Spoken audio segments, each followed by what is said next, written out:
কবি সুইস সরকারের হিলকাট রোডের মাস্তান কাব্যগ্রন্থ থেকে একটা কবিতা পড়ছি।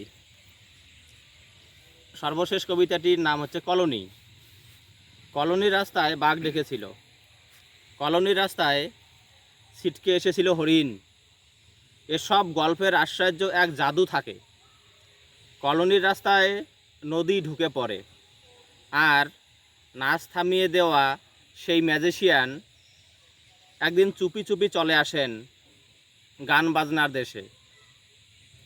সারা রাত জোকারের হাসি, সারা রাত ট্রাফিজের খেলা।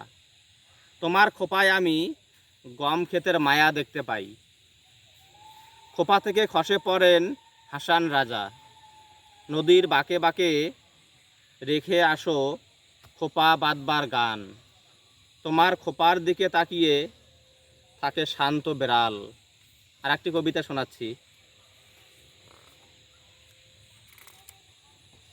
হাডুডু খেলার মাঠ।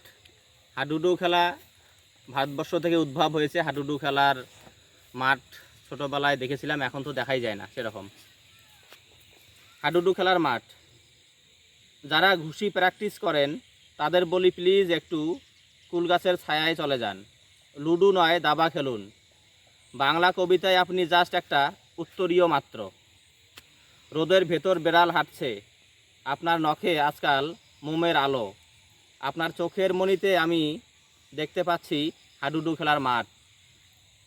সমস্ত দুপুর জুড়ে যারা পরকীয়া করে, ঠোঁটের উপর যাদের নেমে আসা ঢেঁকি শাকের সবুজ, কাঠের বন্দুকের বদলে তাদের সাথে সেলফি তুলুন আপনি। শীত কিংবা বরফের পরিবর্তে জাস্ট একটু তর্জনী তুললাম আমি। ধন্যবাদ।